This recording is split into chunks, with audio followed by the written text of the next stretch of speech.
Hola amigas y amigos del portal del Villegas, bienvenidos a esta emisión de día miércoles.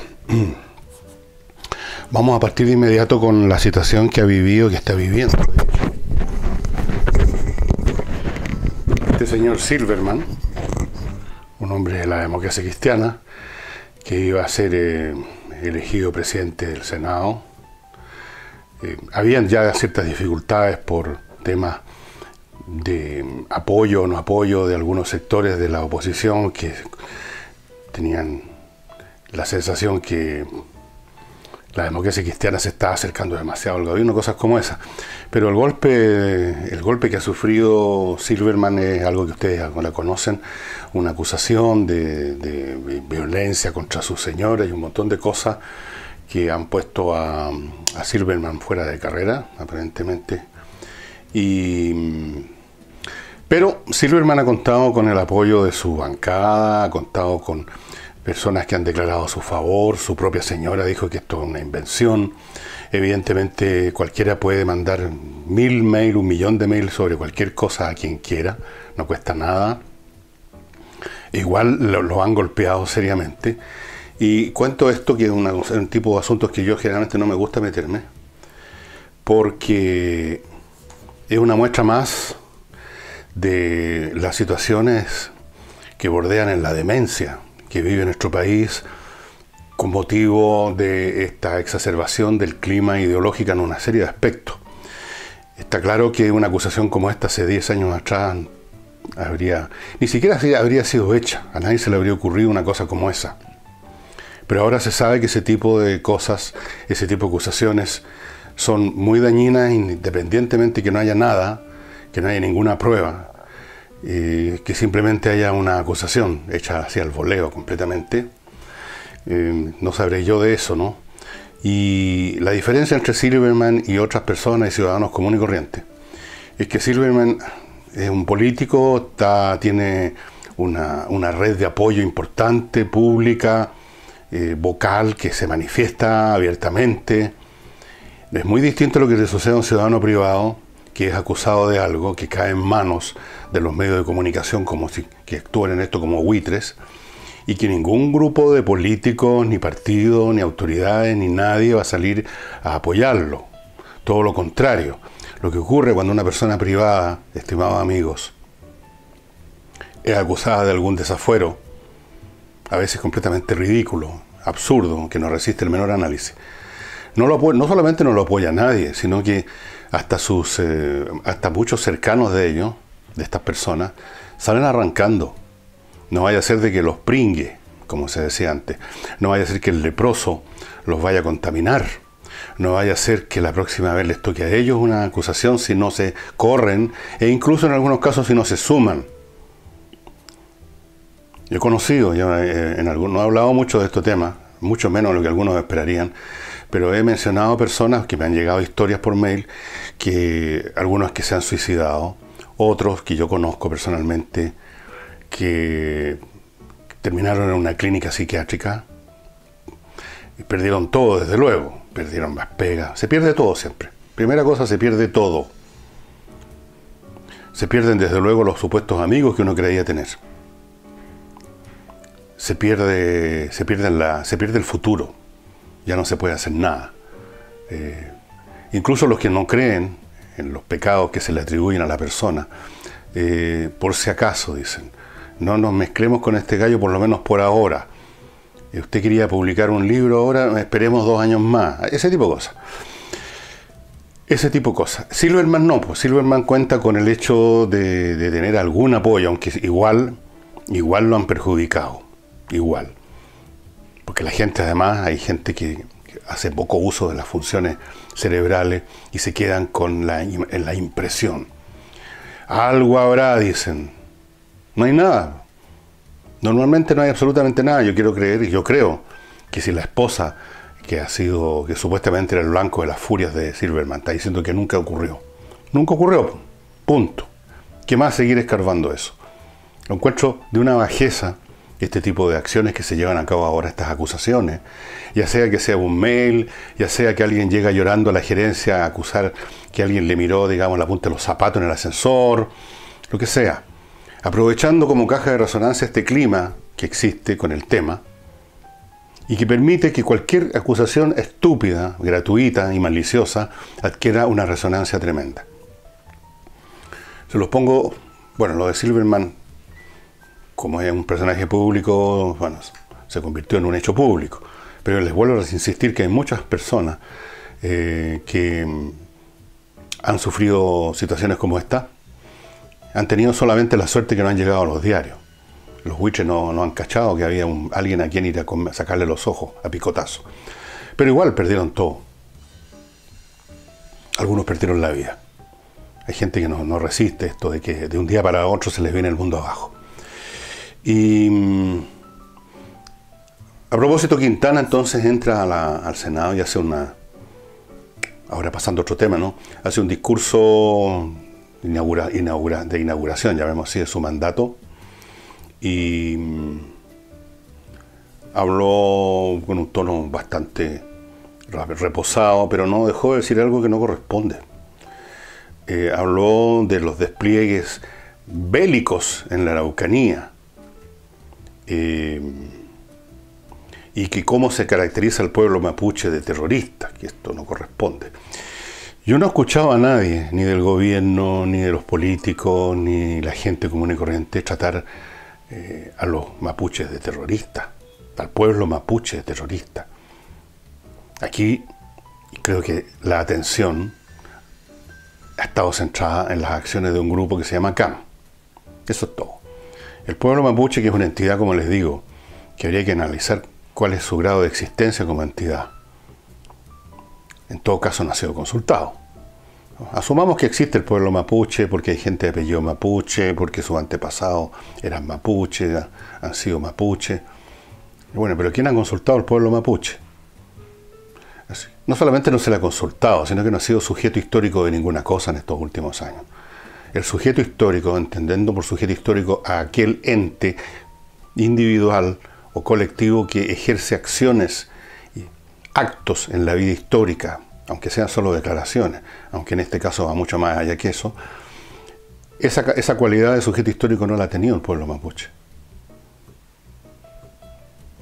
Ninguna cosa, no se les ha consultado absolutamente nada. Y mucho menos se ha acusado a todo el pueblo mapuche terrorista. No hay nadie tan estúpido para considerar a un pueblo completo como terrorista. Uno a lo más puede decir que en determinado pueblo, por ciertas circunstancias históricas, suelen de ahí emerger los terroristas. Pero nadie dice el pueblo en su totalidad es terrorista. Así que esa declaración de Quintana, ahí mostró la J Quintana, la J doctrinal, digamos, los despliegues bélicos. Se llama despliegues bélicos a que el Estado simplemente ponga en calidad de palitroque una serie de carabineros de punto, de un bien pobre despliegue bélico, ¿no es verdad? Aparentemente es bien pobre, además, porque no ha servido absolutamente de nada. En fin. Pero el tema interesante aquí, importante, es cómo se ha creado en Chile un clima de histeria, diría yo, doctrinal, en muchas cosas, que convierte cualquier evento, por insignificante, por malicioso, por irrelevante que sea, en un hecho, en un escándalo, que por supuesto arruina la vida de gente. Estas cosas no son gratis. Para ustedes, para los que son espectadores en la televisión, auditores en la radio, de que fulano le dicen que hizo tal cosa, que este otro dicen que está el otro, que este es lascivo, que este es acosador, que este le pegó a la mujer, que el de más allá hizo un chiste hace 30 años que era machista, porque han llegado a ese extremo. Recordemos que John Wayne lo quieren defenestrar como figura pública porque en el año 70, hace medio siglo, hizo una nota de prensa o de televisión donde hizo un chiste, y me sé cuál es el chiste que hizo, que ahora se consideraría inaceptable. O sea, hemos llegado al nivel de esos revolucionarios franceses que desenterraban los cadáveres de los reyes para dejarlos. Tipos que se habían muerto hacía 100 años o 200, igual no tenían derecho a existir ni siquiera en calidad de cadáveres. Hemos llegado a ese extremo. Pero quién sabe cuánto más podemos avanzar en ese camino. A pesar que estoy convencido que la mayor parte del pueblo chileno no comparte esa postura, esa actitud. Simplemente la está sufriendo y está bajando cabeza, abrió el paraguas, no se atreve a hacer cara, pues la gente en general es bastante cobarde, digamos las cosas por su nombre. Nadie quiere arriesgar su pega, su reputación, su posición en el mundo, no, nadie quiere convertirse en blanco el próximo ataque, entonces andan pegados a las paredes. Pero llega un momento en que esas personas pegadas a las paredes sacan la voz y, bueno, vamos a ver qué sucede con toda esta situación. Y antes de continuar, les quiero recordar a mis compatriotas que están en el sur de Francia trabajando. Me dicen que no me eche el perfume en la ropa, que hay que echárselo en el cuerpo. Bueno, vamos a tratar. Pero yo no quiero hacer striptease aquí en el programa para ponerme el perfume este. Estos son los perfumes que trae monparfum.cl, que es una empresa de chilenos que están en el sur de Francia, en la zona perfumera que está en Grasse, como ustedes saben.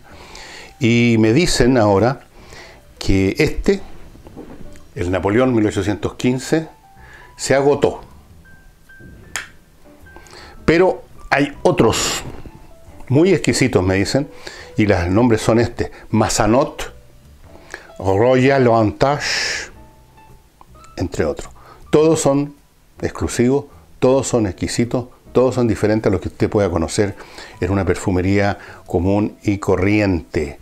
Así es que, ya sabe, entre a Monparfum, sí, no se dice Monparfum, se dice Monparfum, pero monparfum.cl, vea lo que hay ahí, entérese de más cosas muy especiales y muy interesantes de la zona donde se producen estos perfumes. Hay 3 maisons, 3 casas perfumeras, Gallimard, ¿cómo se llaman las otras dos? Mikhayev y Molinard, cada una de las cuales a su vez tiene distintos perfumes. Vea usted, pues, vitriné, dese un gusto, y recuerde que estos perfumes están en stock en Chile. Están en stock, salvo este Napoleón que ya se agotó conmigo, parece. Y vaya adquiriendo estos exquisitos perfumes que hay para hombre, para mujer, etcétera, etcétera, etcétera. Y les quiero recordar además, Climo, la empresa chilena que está a la vanguardia en climatización de recintos cerrados, casas, oficinas, negocios, bodegas, teatro, panadería, lo que sea. La tecnología misma, los aparatos que se instalan son de otro nivel. Estamos hablando de máquinas que entregan calor en invierno, frío en verano, que filtran el aire, que están conectados en internet para que usted los controle de cualquier parte, no solo de su casa, sino que del país o del mundo, para que la empresa los monitoree permanentemente como están siempre haciendo. Funcionan con electricidad, muy poco gasto. El costo económico de mantener funcionando estos aparatos es menor que todos los demás sistemas que usted conozca, incluyendo la quema de leña. La quema de leña, que es lo más ineficiente y lo más peligroso y lo más contaminante que hay. Estimados amigos del sur, vayan reemplazando eso por Climo. Y fuera de eso está el tema financiero, que usted no tiene que hacer una inversión gigantesca. Usted arrienda este servicio. 25.990 por equipo al mes, tarifa plana, usted lo puede usar todo el día, ni un problema, los mismos 25.990. Esto le cambia la vida, se lo aseguro. Le cambia la vida. En verano, sin ese ruido de matraca que tienen los aire acondicionados comunes y corrientes, esos bichos gigantes pegados en las ventanas. Esto es otra cosa, totalmente distinto. Y para obtener este servicio, usted entre al sitio miclimo.com y vaya ya pidiendo la visita de la gente de Climo para iniciar el proceso de instalación, incluyendo los arrendatarios. Los arrendatarios no teman qué va a pasar cuando yo me vaya a otro lado. El equipo lo va a seguir. Climo se va a encargar de desinstalarlo donde está e instalárselo en su nueva residencia. Climo, miclimo.com. Y continúo, voy a después seguir con otros de mis auspiciadores, pero por ahora continúo con Venezuela. Después voy a entrar al tema de Brexit, que lo estuve siguiendo toda la tarde ayer, viendo las discusiones en el Parlamento británico, que son muy interesantes y bastante divertidas. Otro protocolo, otra manera de funcionar de los parlamentarios británicos a cómo funciona, por ejemplo, nuestro Congreso. En caso de Venezuela, Guaidó sigue en el mundo de las declaraciones. Ahora dijo, cuando tengamos las Fuerzas Armadas alineadas, en ese momento vamos a ir a buscar nuestra oficina Miraflores, o sea, donde está el Palacio de Gobierno de ellos. Pero uno se pregunta, y se lo están preguntando muchos venezolanos en los comentarios que aparecen en YouTube y otras partes, ¿cuánto más se puede lograr hablando, dicen ellos? ¿Cuánto más se puede lograr haciendo convocatorias, declaraciones? Se requiere algo más. Y ese algo más que se requiere, muchos venezolanos estoy diciendo, están pidiendo de frentón la intervención. ¿La intervención de quién, dirá usted? Bueno, no sé, no será de los santos apóstoles. Una intervención física, militar, en última instancia. Están pidiendo eso, pero eso no lo van a obtener. Ningún país de América Latina, ni tampoco Estados Unidos, van a entrar en una especie de invasión, así tipo la invasión de las playas de Normandía. Eso no va a ocurrir. Entonces uno se pregunta, bueno, ¿cuál es la próxima movida de la oposición? Porque efectivamente el mecanismo de convocar todos los sábados, toda la semana, una nueva marcha, una nueva manifestación, el hacer declaraciones en distintos lugares, todo eso no agrega nada más, empieza a producir cansancio. Es cierto que el gobierno se ha desmoronado más por el tema de los apagones, es cierto, yo creo que los terminó casi de hundir, porque ya ese país ya ha llegado a un extremo, digamos, de regreso al estado de naturaleza, sin luz, sin agua, sin nada. Los colegios no funcionan, no funciona el internet, no funcionan los teléfonos, no funciona la televisión, o funcionan por ratitos nada más. Los supermercados están vacíos, la morgue no puede recibir cadáveres, los cementerios no pueden enterrar a nadie, los hospitales no tienen nada, la gente se muere, los niños se mueren. Uno se pregunta, ¿qué más puede resistir un pueblo? No sé cuánto más puede resistir un pueblo, pero hay una cosa que está clara. Sin una intervención, sin un acto nuevo, físico, la cosa se puede prolongar todavía bastante. Entonces los venezolanos están pidiendo que alguien, el arcángel San Gabriel a lo mejor, intervenga. Pero hoy en día el arcángel San Gabriel tiene la agenda llena, no actúa en estas situaciones. El Guaidó, incluso las declaraciones que hace son cada vez más incendiarias. Dijo, no me temblará el pulso para pedir la intervención extranjera. El problema es que el que le tiembla el pulso es a los extranjeros. Nadie se quiere meter en ese berenjenal. O sea, estamos hablando de invadir, de hacer un acto militar contra un país que mal tiene sus fuerzas armadas, que mal a pesar de todo se sentirían agraviados por una intervención extranjera, que lo vinieran a tratar como un país bananero de las películas de Woody Allen. Entonces yo no creo mucho en la intervención extranjera. Sí creo en la Santísima Trinidad de la financia, el poder económico y la banca, que están realmente acogotando hasta el final a Venezuela. Pero no sé si eso también será suficiente. Tal vez sí, pero la gente está hastiada y están pidiendo algo más, y ese algo más yo creo que Guaidó no se los puede dar. No tiene con qué. Fuera de eso, llegar al poder en brazos, digamos, de una intervención militar extranjera, suponiendo que se produjera, sería algo que después le pasaría en la cuenta. Ahora la gente puede pedir una intervención militar, pero el día de mañana, una vez que se producen los hechos, la gente cambia en un instante de punto de vista, de pensamiento. Hay que tener mucho cuidado con las actitudes, con las posturas, con los decires de las multitudes. Un día te aman, al otro día te odian. Un día te suben a un pedestal y al otro día te ponen una soga alrededor del cuello y te cuelgan. Entonces, Guaidó está ahí en una situación en que en el fondo depende de procesos que están fuera de su control. Pero depende de lo que haga la intervención extranjera financiera. Depende que terminen de acogotar a Venezuela. Ahora, lo que él pidió también en el sentido de que se terminara con las exportaciones de petróleo a Cuba, es decir, que se interceptara los barcos petroleros, en definitiva, eso es pedirle a Estados Unidos que lleve a cabo un bloqueo marítimo, pero eso es una operación militar prácticamente. ¿Qué pasa si un petrolero venezolano va con un custodia escoltado por un destructor? ¿Qué van a hacer los americanos? ¿Van a hundir al destructor? ¿Van a hundir al petrolero? Es complicado. Es tan complicado que es lo que lo estamos viendo en los hechos, en esta situación tan rara de un subversivo, porque eso es lo que es Guaidó desde el punto de vista del gobierno existente en Venezuela, de que ha planteado una especie de guerra civil contra el gobierno, y ninguna de las dos partes toma acción física, definitiva, decidida. Ni siquiera Maduro, que tiene esos recursos en sus manos. Ha sido muy marginal, han habido algunos muertos la otra vez cuando le intento de entregar mercadería, pero es bastante marginal. Cuando hay un choque de frentón, estamos hablando ahí de otro nivel de muertes y de violencia. Entonces es una situación muy rara, muy complicada, que sigue de todas formas jugando en contra de Maduro día a día, minuto a minuto, pero también juega en contra de Guaidó. No sé cuál es el proceso más rápido de descomposición, pero la oposición, no nos hagamos, nadie se haga ilusiones, no puede durar eternamente siendo simplemente convocatoria. La gente llega un momento en que se latea o está más preocupado de a ver si consigue un vaso de agua, a ver si consigue, digamos, un pan. No tiene tiempo para ir a manifestarse, a gritar todo el día. Eso es un tema.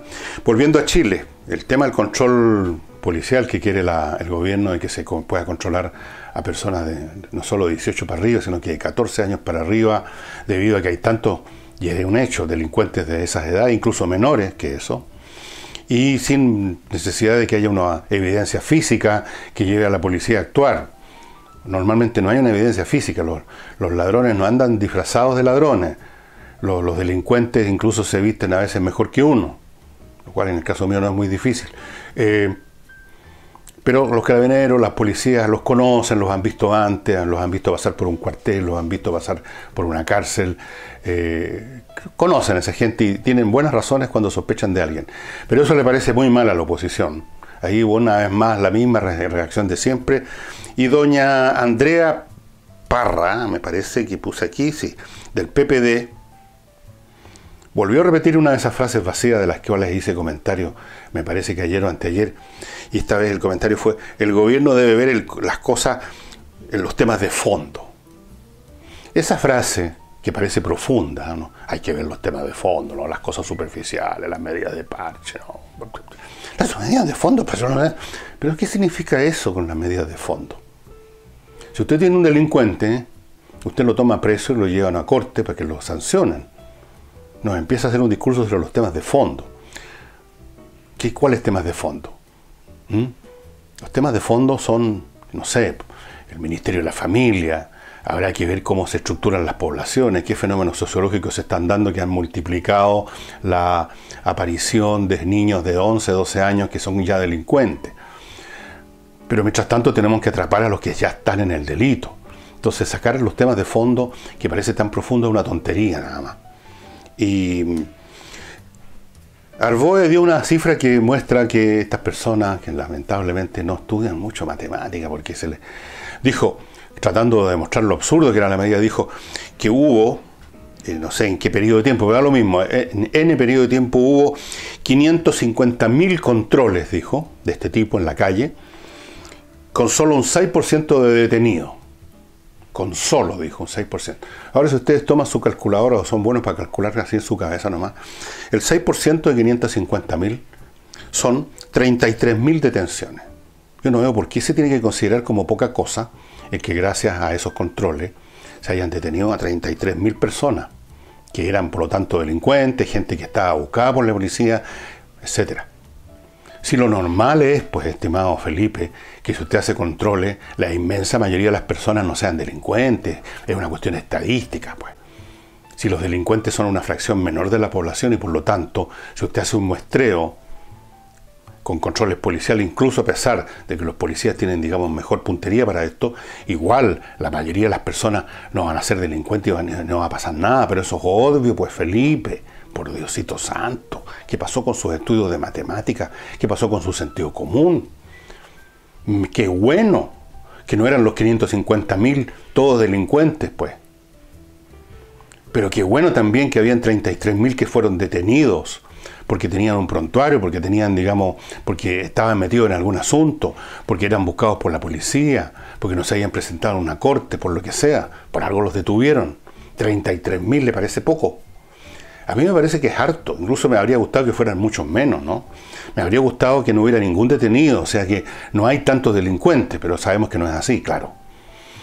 Entonces hay que usar bien, cuando usted quiera usar, Felipe, alguna vez quiera hacer alguna demostración matemática, piense bien lo que está diciendo, o no se meta en el mundo de los números si no los conoce bien.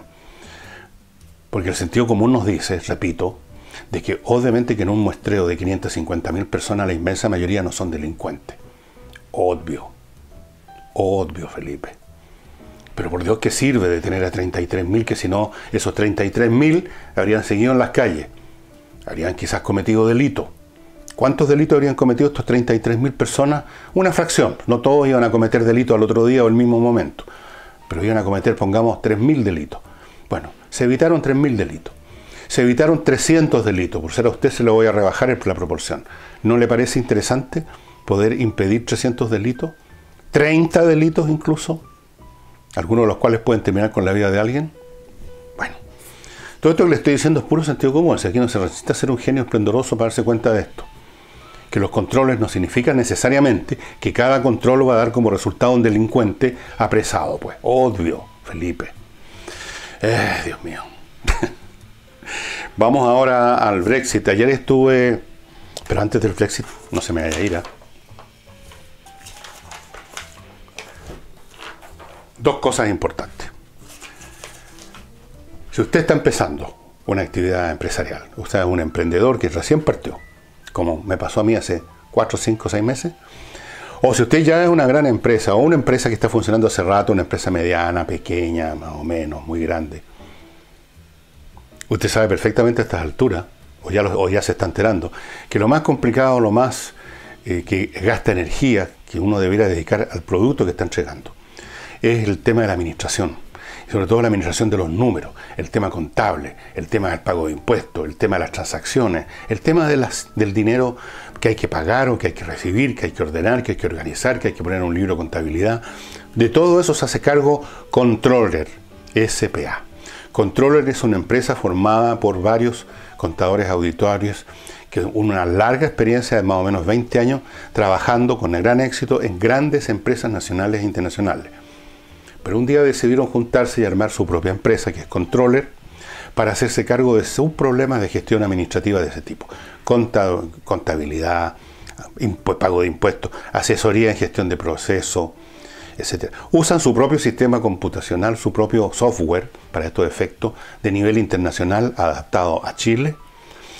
Hacen una evaluación general de los procesos administrativos contables de su empresa una vez que se hacen cargo y hacen esa primera evaluación gratis y en algunos casos han logrado ahorro de un 40% en las empresas que así han recibido sus servicios, este servicio. Y en todos los sentidos son la manera ideal de enfrentar este problema que ahora en abril con el pago de impuestos se manifiesta de una manera brutal. Si uno no tiene expertos manejando el tema de impuestos realmente es un embrollo el asunto. Así es que recuerde que hay planes para todo. Hay planes para los emprendedores, pero también hay planes para las grandes empresas. Para las empresas no tan grandes, pero grandes. Empresas medianas. Para cada uno de ellos hay un plan especial. Los costos son totalmente accesibles y razonables. Por ejemplo, los emprendedores que están partiendo con 3 UF mensuales tan Liz Taylor para que Controller les asista en esta materia tan complicada de la administración contable. Así que ya saben, controllerspa.cl, ahí están a mi izquierda los datos. Pongan pausa, anótenlos bien, en fin, entren al sitio de ellos, controllerspa.cl, y empiecen a disfrutar de los beneficios de poner este tipo de problemas complicados de auditoría, contabilidad, pago de impuestos, pago de esto, ¿verdad?, en manos de expertos, Controller. Y no olvidemos, estimados amigos, que usted tiene la posibilidad de obtener con un 30% de descuento y las joyas más exclusivas del país, y solo las puede obtener ahí, y es en bowmex.com. bowmex.com. No va a encontrar las joyas que tiene Bowmex en ninguna otra parte. Ninguna. Desde luego no va a encontrar los estupendos, preciosos diseños de joyas de la línea Bohem, por ejemplo. No va a encontrar las pulseras de Charm que tienen en Bowmex. Y desde luego no va a encontrar en ninguna parte un 30% de descuento, pues. Así que ya sabe, bowmex.com. Entre, eche una mirada, vea las cosas que hay a su disposición y haga ese gran regalo que están esperando de usted. Y como les decía, ayer estuve viendo, me entretuve, fue muy entretenido ver la discusión en el Parlamento británico. Es totalmente diferente a cómo funciona en Chile. En primer lugar, el local es especie de pasillo, una cosa muy chica, con dos bancadas que se enfrentan. Están todos así frente a frente, y hay en el medio un pasillo, y en uno de los extremos está el speaker, que es el que dice ahora habla este, habla el de más allá, que es un tipo divertido que hace bromas de repente. Hay una mesita con unos libros, no sé qué será, donde ahí se para las autoridades de gobierno a decir alguna cosa, la gente que quiere hablar se paran todos, así como en un colegio cuando dicen todos de pie presente, viene el profesor, se paran y el speaker elige quién habla, y hay mucho humor. El humor británico es una cosa real. Los ingleses les interesa siempre mucho el humor. De hecho, cuando ustedes lean algún responso, alguna despedida de alguien que ha fallecido, siempre se destaca que tenía un gran sentido del humor. Para ellos es muy importante. Entonces hay chistes y bromas, se ríen bastante, a pesar de que pueden estar discutiendo las cosas más serias del mundo. Y por supuesto no hay computadores por todos lados como uno ve en el Congreso de Chile, que uno no sabe qué están mirando en la pantalla, si unos monos animados de Walt Disney, una película porno, o están respondiendo sus mails personales. No intentan dar esa apariencia de tecnología y progreso de los computadores que en realidad para discutir y para pensar no sirven para nada. No sirven más que lo que puede servir un lápiz. Es muy entretenido. Y se estaba discutiendo por segunda vez la propuesta de la primera ministra para un acuerdo con la Unión Europea, y una vez más fue rechazada por una enorme mayoría, no tanto como la primera vez, pero igual aplastante mayoría, 149 votos de diferencia a favor del no, rechazado. Y ahora entonces hoy día van a discutir si van por el camino de la salida dura, sin ningún acuerdo con la Unión Europea o no. Muy probablemente eso va a ser rechazado, y entonces mañana, jueves, van a discutir si se pide o no, bueno, una postergación. Yo creo que ahí, si rechazan la salida dura, van a tener que pedir necesariamente la postergación, una cosa va con la otra, porque si no hacen nada, si no hicieran nada, y no hay acuerdo, en el fondo hay una salida dura, por default. No importa lo que ellos decidan. Si no hay acuerdo, es una salida dura. Así que van a pedir una postergación de la fecha de salida para ver si en el intertanto encuentran otra cosa que hacer. El señor Corbyn, que es el director, el jefe, el presidente, o no sé cómo se llama, del Partido Laborista, está pidiendo una elección general. Evidentemente que todos aquí han aprovechado de tratar de sacar ventajas políticas para su bando. Corbyn debe querer ser primer ministro. No veo qué podrá ofrecerle a cambio ahora a la Unión Europea. Yo creo que también eso sería un camino que no conduce a ninguna parte. Así que les voy a decir lo que yo creo que va a ocurrir. Yo creo que lo que va a ocurrir es que la opción de una segunda votación del pueblo británico se va a hacer cada vez más potente. Como mínimo se va a hacer más potente, y es bastante probable que finalmente se llegue a un segundo referéndum. Y si se llega a un segundo referéndum, lo que va a ocurrir es que el pueblo británico va a votar contra la salida de Europa. ¿Por qué? Primero, porque en la primera votación estuvo bastante empatado. Ganó el Brexit, pero no ganó de forma abrumadora. Los Remain, los que querían quedarse en la Unión Europea, estaban por el 48, 48,5%, 49%. O sea, estamos hablando que más o menos la mitad de la población británica no quería salirse. Esa gente que no quería salirse va a seguir queriendo no salirse. No hay ninguna razón, todo lo contrario, para que ahora hayan cambiado de opinión. Pero en el otro lado sí que hay muchos que han cambiado de opinión, porque constataron que las promesas que les hicieron de que iba a ser esto la cosa más fácil del mundo, que el país iba a irse como avión económicamente, que iba a ser salvaje para Inglaterra, para el Reino Unido salirse, han visto que eso es falso. Han visto que hay empresas que están cerrando, han visto que hay inversiones que ya no se hacen, han visto que hay empresas que se están trasladando al continente, han visto empresas que han anunciado que las inversiones que iban a hacer ahora no las van a hacer, el sector automotriz, por ejemplo. Y por consiguiente, va a haber una porción considerable de los Brexiters, de los que querían irse, que ya no se quieren ir a ninguna parte. Fuera de eso, que disminuyó el factor emocional que llevó a mucha gente al votar el Brexit, que era el tema de la inmigración. El asunto ha disminuido de temperatura política en el Reino Unido, y por lo tanto, si hay un segundo referéndum, yo creo que gana el Remain con bastante ventaja. Un amigo de este programa me envió ayer un análisis hecho en YouTube por un tipo usando la teoría de los juegos, con el famoso ejemplo de los dos prisioneros que están incomunicados, cada uno en una celda. Entonces, si uno de ellos dice que el otro fue el culpable del delito, y el otro lo niega, él sale libre, 0 años de prisión, y el otro se lleva los 10 años. Si los dos se quedan callados y ninguno dice nada, los dos cumplen solo 1 año. Si los dos acusan al otro, los dos se llevan 8 años. Entonces, de acuerdo a esa lógica, los dos se tratan de avivar y se lleva cada uno de ellos 8 años. Pero esta es una situación completamente diferente a esa. En primer lugar, están todos comunicados. Aquí no hay una separación entre dos presos. Aquí todos los agentes están sabiendo exactamente lo que dice y lo que hace el otro. Segundo, no hay dos, sino que hay docenas de actores en este cuento. Y yo creo que ahí se va a aplicar otra lógica, y la lógica es de que al final las cosas que tienen que ser, que son las racionales, al final son las que se llevan, digamos, las opciones que funcionan. Por mucho que a ese camino, a esa solución, cuando ha habido un error previo, como creo que fue la votación del Brexit, como fue la citación a votar un referéndum, el camino de regreso, el camino hacia la opción correcta es muy sinuoso. Nadie reconoce, es como cuando uno mete las patas en algo.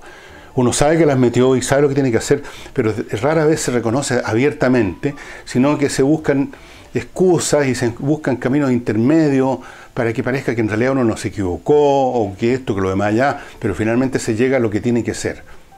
Hay un poder en la lógica de las cosas que tiende a imponerse a la larga. Yo siempre he creído en eso y creo que así funciona.